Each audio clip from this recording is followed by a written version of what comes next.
మ్యాప్లో మీకు ఇప్పుడు ఒక స్క్రీన్ షాట్ పెడతాను. This place is exactly opposite to Vizag. ఇక్కడ వైజాగ్ ఉంటే ఈ ప్లేస్ ఇక్కడ ఉంది. కొంకన్ రీజియన్ అంటే కొంకన్ కోస్టల్ రీజియన్లోని this is the longest beach. Background చూడండి, అల్టిమేట్గా ఉంది. బీచ్ అయితే బాగుంది. ఇంకొక రెండో విషయం అంటే లోన్లీ. నా వెనక చూడండి, షోర్ దగ్గర ఎవ్వరు లేరు. Okay, entering into the ferry.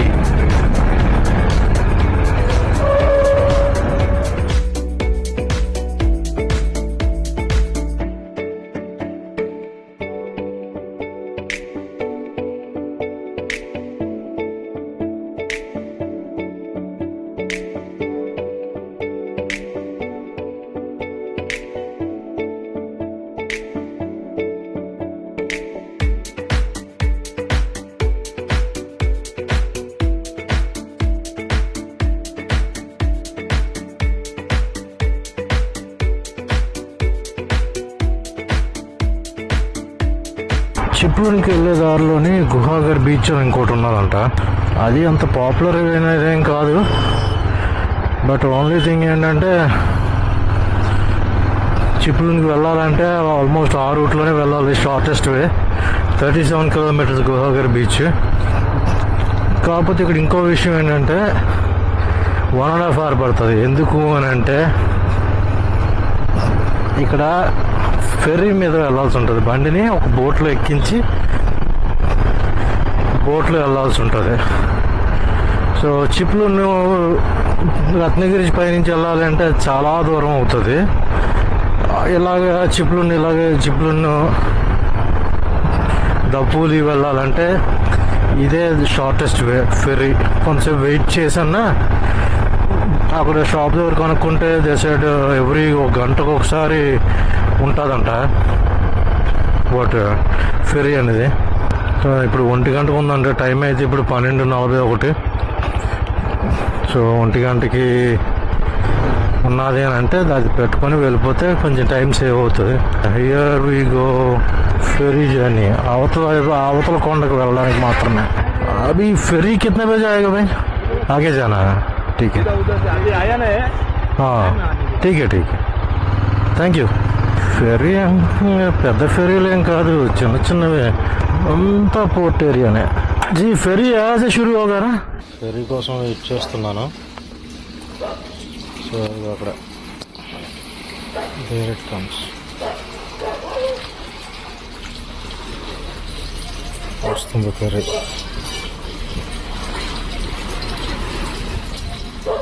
Time అంటే టైం 12:53 అయింది. అదే 1 గంటకి అప్పుడు స్టార్ట్ అవుతుంది. ఫెర్రీ అయితే వచ్చింది. టికెట్ తీసుకున్నాను. ఒక మనిషికి ఒక బైక్కి 80 రూపాయలు అయింది. This is how I have to go. Okay, entering into the ferry.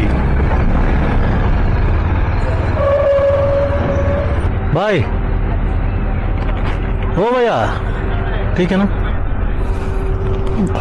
ఫెర్రీకి అయితే వచ్చాం. మనకి సెంటర్ స్టాండ్ లేదు, సో ఈ పాటలు పడాలి తప్పదు. రైట్ స్టాండ్ వేసుకొని కూర్చుందాం. వన్స్ అగైన్ మన ఆల్ ఇండియా రోడ్ ట్రిప్లో ఇంకొక ferry journey. Lady captain. Boat అయితే ఖాళీగా ఉంది. That is where the port area. చిన్న ఐలాండ్ లాగా. And now I'm heading towards Guhagar. అంటే ఇక్కడ ఇంకొక అతనే చెప్తున్నారు దాపోలికి వెళ్ళడానికి ఇంకొక జట్టి ఉంటుంది, అది కూడా చిన్న జట్టీలో వెళ్ళాల్సి ఉంటుంది అంటున్నారు. చూద్దాం. చిన్న జర్నీ జర్నీ ఐ మీన్ చిన్న చాలా తక్కువ journey. Not more than 10 minutes కూడా కాదు, వచ్చేసాం. అంటే ఇక్కడ బ్రిడ్జెస్ వేయడానికి అయితే పాసిబిలిటీ లేదు. ఆ కారణంగానే ఈ జట్టీలు ప్రతి గంటకు ఒకటి ఉంటుందంట.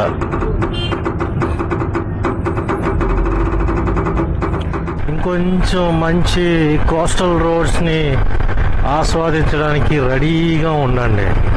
I wish and I hope మంచి రోడ్డు మళ్ళీ దొరుకుతుంది. చూడండి గైస్, ఎంత అద్భుతంగా ఉందంటే కొండ పైనే ఉన్నాను.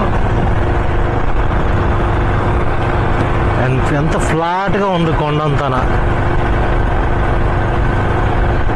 చిన్న పాండ్, ఈ కొండల చుట్టూ సముద్రపు నీళ్ళు బ్యాక్ వాటర్సే ఉన్నాయి ఇక్కడ అంతా కొండల చుట్టూ. కానీ ఈ రూట్లో రాత్రిపూట వస్తే మాత్రం పడుతుంది. రోడ్డు సంగతి పక్కన పెడితే 2-3 కిలోమీటర్లకు ఒక ఇల్లు కనబడుతుంది అంతే. అది కూడా రోడ్డు పక్కన కాదు, కొంచెం దూరంలో. రోడ్డు పక్కన అయితే చెప్పనవసరం, ఒక 5 కిలోమీటర్లకు ఒకటి.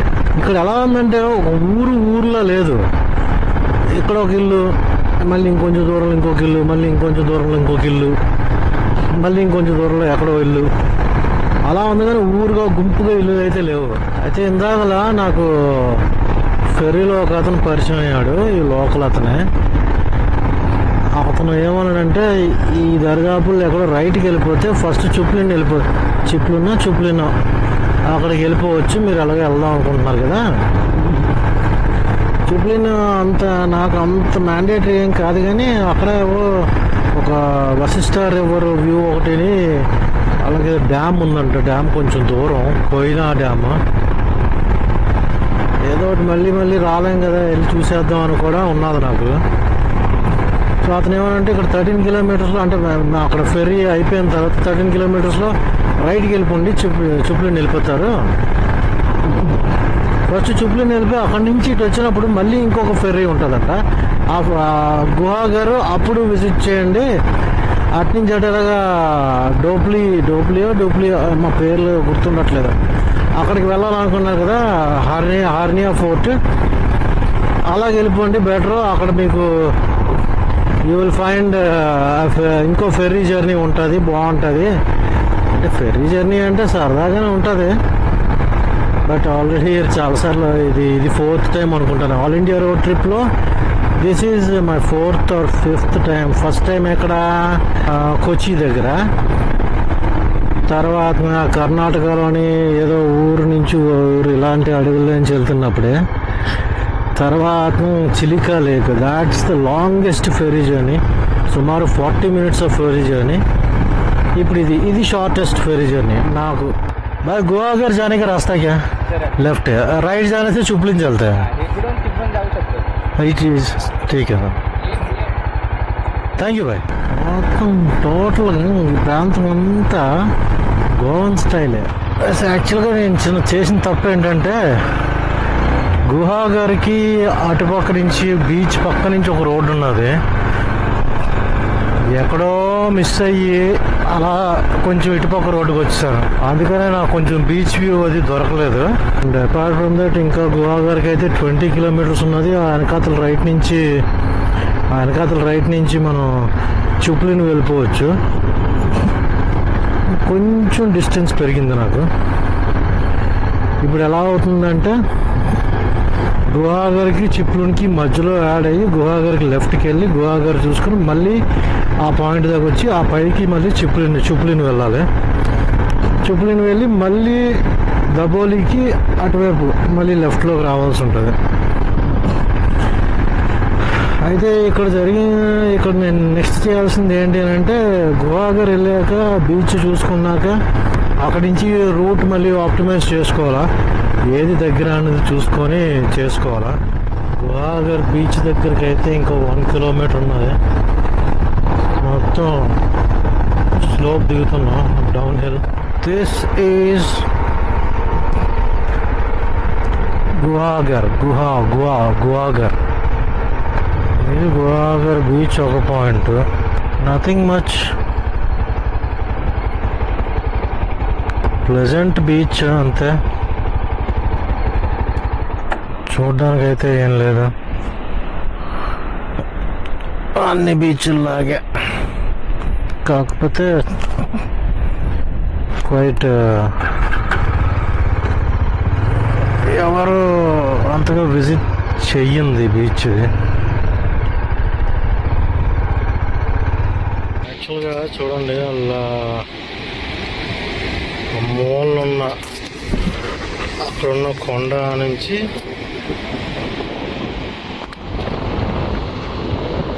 అక్కడున్న కొండ వరకు ఈ బీచ్ సుమారు 1.5 కాదు ఇంకా ఎక్కువ 4 కిలోమీటర్స్ ఉంటుంది డిస్టెన్స్. ప్రశాంతంగా ఎటువంటి అలలు లేకుండా ప్రశాంతంగా ఉంది. బీచ్ లవర్స్కి అయితే మాత్రం you can come and stay and have a good time. చూసారు కదా కొబ్బరి చెట్లు అవన్నీ. ఇక్కడ పాపులర్ ఏంటి అంటే ఇదే మొత్తం కొబ్బరి చెట్లు, సరుగుడు చెట్లు. నేనేమనుకుంటున్నానంటే టైం ఇప్పుడు 3 అయింది. నా వెనక చూస్తాను కదా అక్కడ రిసార్ట్ ఉన్నది. ఆ రిసార్ట్ కానీ ఒకవేళ తక్కువగా దొరికితే తీసుకొని ఈ రిసార్ట్లో స్టే చేస్తాను. లేదు ప్రైస్ మనకు కుదరలేదు అని అనుకుంటే షిప్లోకి వెళ్ళిపోతాం. లష్ గ్రీన్ కోకోనట్ ట్రీస్ సూపర్గా ఉంది కదా వ్యూ. ఒక రూమ్ కానీ దొరికితే మాత్రం తక్కువ రేటుకి ఈ వాక్వేలో అలా ముందుకెళ్తారు. లేదనంటే ఐ రిటర్న్ బ్యాక్ టు షిప్లో. ఉన్నట్లయితే మాత్రం ఇప్పుడు కొంచెం బ్రీజ్ ఎక్కువ ఉన్నది. బ్రీజ్ ఎప్పుడైతే తక్కువ ఉన్నదో అప్పుడు ఒక చిన్న డ్రోన్ షాట్ కూడా ఈ చివరి నుంచి, మరీ చివరేం కాదు, వాట్ ఎవర్ పాసిబుల్ అక్కడి నుంచి ఆ చివరి వరకు డ్రోన్ పంపించడానికి ట్రై చేస్తాను. చాలా ఒకసారి అయితే రూము ఎంత కనుక్కుందాం. సో నేను రూమ్ గురించి ఎందుకు ఇంట్రెస్ట్ చూపిస్తున్నానంటే బీచ్ పక్కన ఉందామని కాదు. బీచ్ బాగుంది ప్రశాంతంగా. అండ్ ఇంకో రెండో విషయం ఏంటంటే నా కెమెరా స్టిక్కర్ ఊడిపోయింది, అదొకటి పెట్టుకోవాలా. ఈ రిసార్ట్ అయితే తీసుకున్నా జస్ట్ బీచ్ ఆపోజిట్. అండ్ 1000 రూపాయలకి శ్రీ పూజ బీచ్ రిసార్ట్. రూమ్కి అయితే వెళ్ళిపోదాం. 4 రూమ్లు ఉన్నాయి. నేను ఒక రూమ్ తీసుకున్నా. This is how the room looks. Okay, ఏదో స్పెండ్ చేయడానికి రూమ్ అయితే తీసుకున్నాను. అలా జస్ట్ మా అమ్మలు చిన్న వాక్కి వచ్చాను. అటువైపు ఎక్కడో లైట్ హౌస్ ఉందంట. అండ్ నా వెనకాల అక్కడ చిన్న గుడి ఉన్నది ఆ కొండ దగ్గర. ఈ కొండ దగ్గర ఎక్కడో లైట్ హౌస్ అట. దరిదాపుల్లో ఎక్కడైనా లైట్ హౌస్ కనబడితే చూద్దామని వచ్చాను. ఏదో జట్టి ఉంటుంది అనుకుంటా నాకు. అప్పుడు చూడండి బీచ్ ఎంత ప్లెజెంట్గా ఉన్నదో. యాక్చువల్గా నేను ఇక్కడ ఈరోజు ఉండిపోవడానికి కారణం కూడా ఇంకోటి ఉన్నది. నిన్న బాత్య బీచ్ దగ్గర సన్సెట్ చూద్దామని అనుకున్నాను కదా. ఈరోజు ఇంకా సన్ పైన ఇంకా 4:30. ఇంకా నాకు తెలిసి ఇంకొక 1.5 hour ఉన్నది నాకు సన్సెట్కి. అండ్ ఆల్సో అక్కడ ఏదో పెద్ద జట్టి ఉన్నది లోనికి. అంటే సాల్ట్ ప్రిపరేషన్దో లేకపోతే ఏమో తెలియదు కానీ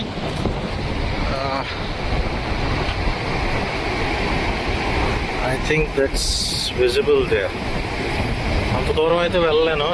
యాక్చువల్గా ఈ కొంకణ్ రీజియన్లోని ఇది లాంగెస్ట్ బీచ్ అట్ట. కొండ నుంచి ఆ చివరున్న కొండ వరకు నాకు తెలిసి నేను అనుకోవడం ఈజీగా 4 కిలోమీటర్స్ ఉంటుందేమో. అండ్ అక్కడ వ్యూ అయితే చూడండి, కొబ్బరి చెట్లు, సరుగుడి చెట్లు చాలా బాగుంది. అక్కడ ఒక చిన్న వాక్వే కూడా ఉన్నది. యాక్చువల్గా నా ప్రోగ్రామ్ ఏంటంటే రేపు ఎక్కడైనా మంచి ప్లేస్ చూసుకొని ఉండిపోయి ఒక 2 nights ఉండిపోదాం అనుకున్నాను. లైక్ ఇంటి దగ్గర నుంచి బయలుదేరి 6 days అయింది. రేపు 7th day కదా. సో అందుకని ఉండిపోదాం అనుకున్నా. బట్ ఈరోజు ఈ ప్లేస్ చూసేసరికి ఈ ప్లేస్ బాగుంది కదా అనే ఉద్దేశంతో ఈరోజు ఇక్కడే ఉండిపోదాం డిసైడ్ అయ్యాను. రేపు తీసుకుందాం అనుకోండి రెస్ట్, ఈరోజు ఇక్కడే తీసుకుందాం అని డిసైడ్ అయ్యాను. దట్ 3:30 రేంజ్కి వచ్చాను కదా. సో కొంచెం ఎర్లీగానే వచ్చానని చెప్పి ఆ ఉద్దేశంతో రూమ్ తీసుకుందామని తీసేసుకున్నాను. నా వెనక బ్యాక్గ్రౌండ్ చూడండి, అల్టిమేట్గా ఉంది. బీచ్ అయితే బాగుంది.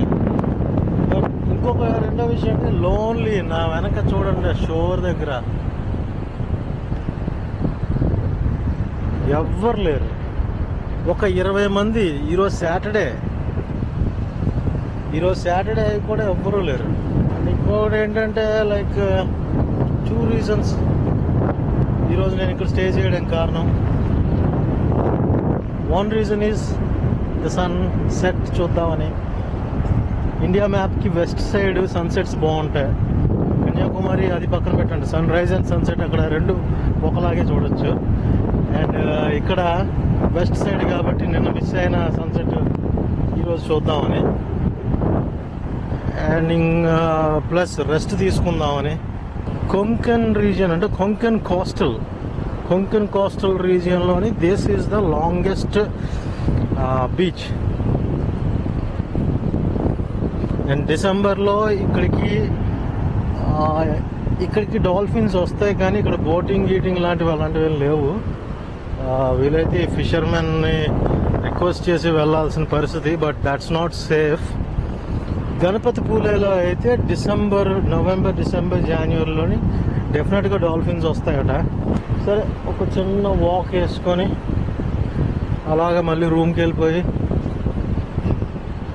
డ్రోన్ ఎగరేద్దామంటే మీరు సౌండ్ వింటూనే ఉంటారు, నాకు తెలిసి సౌండ్ వింటున్నారేమో.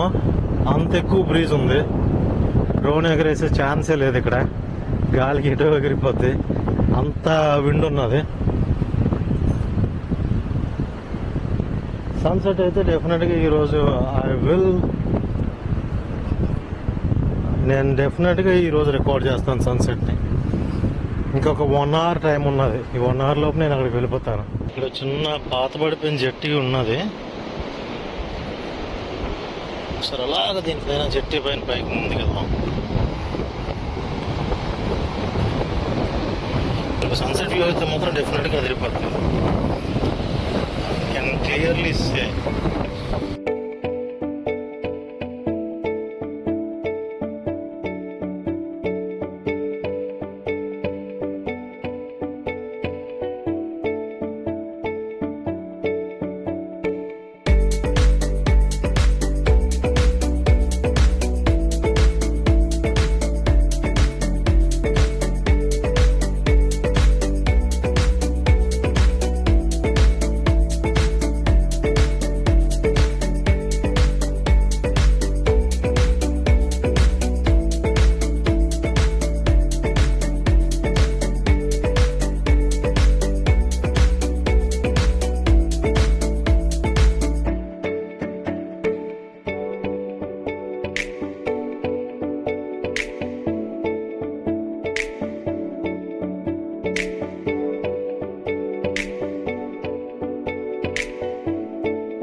ఉయ్యాలు కట్టుకున్నారు ఇక్కడ పోవడానికి బీచ్ని చూస్తూ.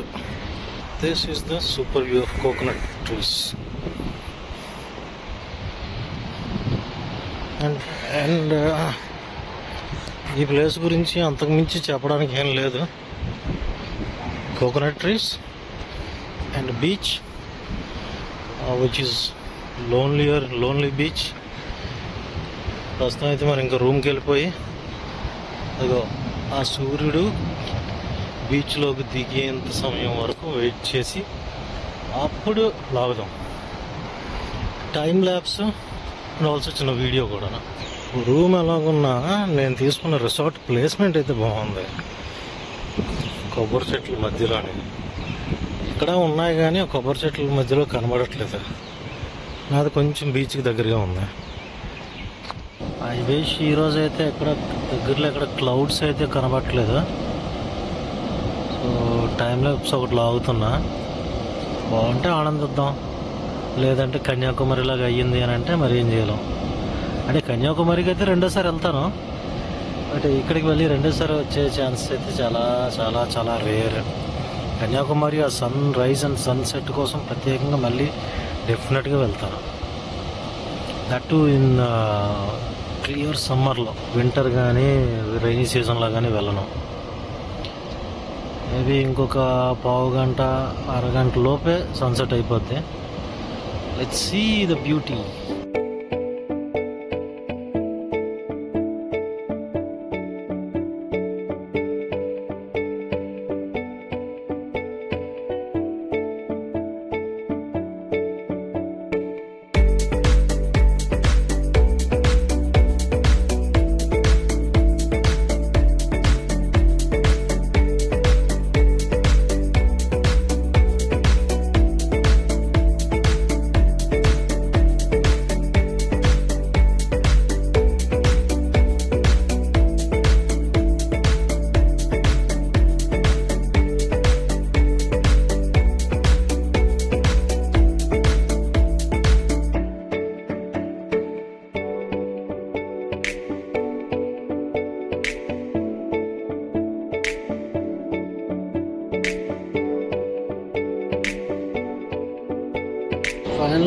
టైం ల్యాబ్స్ అయితే లాస్ట్లో కుదరలేదు. టైం ల్యాబ్స్ ఎక్కడితో ఎండ్ చేసేస్తున్నాను. లాస్ట్లో కొంచెం అక్కడెక్కడో మబ్బులో ఉన్నట్లుంది. ఊరేదో అనుకున్నాను కానీ ఏమీ లేదు. 8 అవుతుంది. హోటల్స్ లేవు, ఫుడ్ లేదు, షాప్స్ లేవు.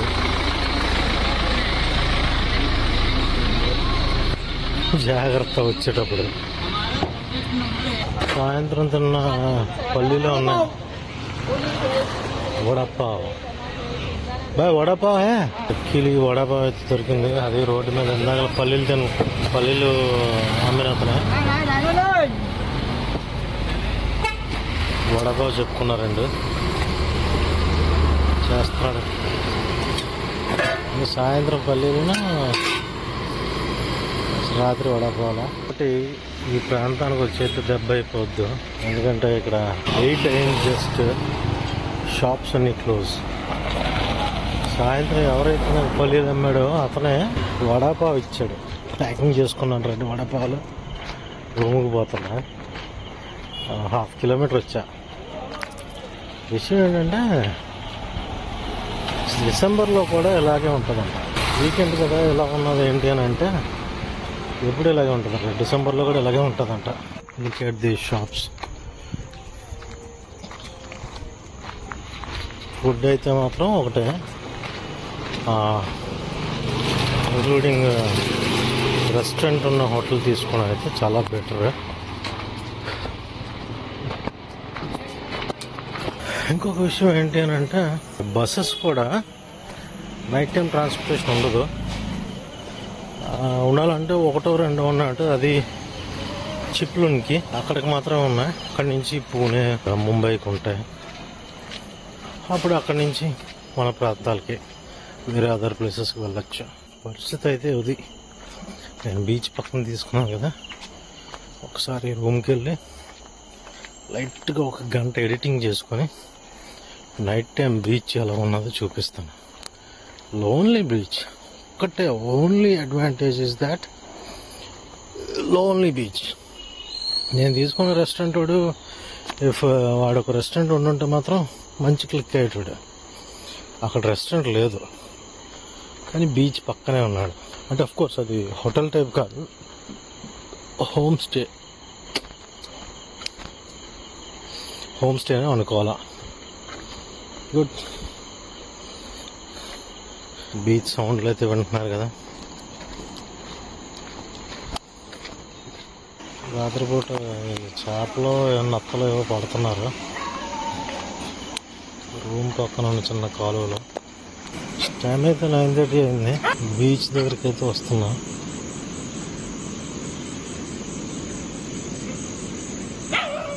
ఇక్కడ చుట్టుపక్కల ఏం లేదు. ఈ వాక్వేలో మాత్రం లైటింగ్ ఉన్నది.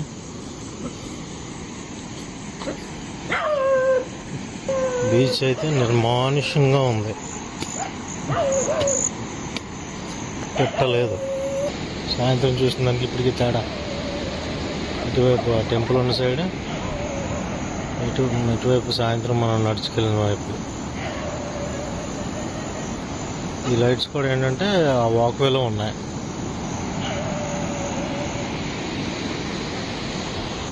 ఎవరు అబ్జెక్ట్ చేసేది లేదు, ఏం లేదు. బట్ వెన్నెల టైంలో వస్తే బాగుంటుంది. ఇప్పుడైతే ఏం లేదు. ఇది నైట్ నేను ఉంటున్న రిసార్ట్ వ్యూ.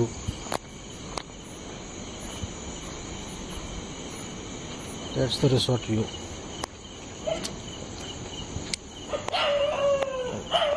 సో గైస్, ఎలా ఉన్నాయి video? I really like driving this coastal area. నిజంగా చాలా బాగుంది కోస్టల్ ఏరియాలో రైడ్ చేయడం. అండ్ బీచ్ అయితే లోన్లీగా ఉన్నది. ఇక్కడ నేను రూమ్ తీసుకోవడానికి రీజన్స్ చెప్పాను కదా. ఒకటి లోన్లీ బీచ్, 2 ఏంటంటే రేపు నైట్ ఎక్కడైతే ఉందాం అనుకుంటున్నామో అక్కడ ఇంకొక డే ఎక్స్ట్రా రైడ్ ఆపేసి, రైడ్ లేకుండా రెస్ట్ తీసుకుందాం అనుకున్నా. బట్ ఈ ప్లేస్ చూసాక అదేదో ఇక్కడే ఉండిపోదాం అని అనిపించింది. సో ఆ కారణంగా ఇక్కడే రూమ్ తీసుకున్నాం. అండ్ 3వ రీజన్ ఏంటి అని అంటే మ్యాప్లో మీకు ఇప్పుడు ఒక స్క్రీన్ షాట్ పెడతాను. This place is exactly opposite to Vizag. ఇక్కడ వైజాగ్ ఉంటే ఈ ప్లేస్ ఇక్కడ ఉంది. సో అదొక రీజన్. వద్దులండి, బయట చీకటిగా ఉన్నది. చీకటి అంటే మరీ చీకటి కాదు, లైట్స్ ఉన్నాయి, బట్ దోమలు అయితే ఘోరంగా కొడుతున్నాయి. సో అది వైజాగ్ ఇక్కడ, ఈ ప్లేస్ ఇక్కడ కరెక్ట్గా ఆపోజిట్లో ఉన్నాను. అదొక third reason why I'm staying here. అదొక సరదా కదా. That's all. హోప్ మీ అందరికీ వీడియో బాగా నచ్చిందని ఆశిస్తున్నాను. అండ్ రోడ్స్ అయితే సూపర్ అబ్బా. కొండలు, క్లిఫ్స్ అండ్ బీచెస్ ఇంకా ఉన్నాయి. ముందు పైకి ఇంకా ఉన్నాయి. గుజరాత్ దాకా అలాగే ఉన్నాయి. అంటే లోన్లీ బీచెస్ ఎక్కువ ఉన్నాయి. మన సైడ్ కొంచెం క్రౌడెడ్గా ఉంటాయి. ఇక్కడ ఏంటంటే నెంబర్ ఆఫ్ బీచెస్ ఉన్నాయి, చాలా ప్లెజెంట్గా. మెయిన్ ఏంటంటే శాండ్ పౌడర్ శాండ్. మన సైడ్లో కొంచెం గరుగ్గా ఉండదు, ఇక్కడ చాలా పౌడర్లాగా ఉన్నది. That's all guys, and hope you are enjoying my videos, and keep liking my videos and keep subscribing.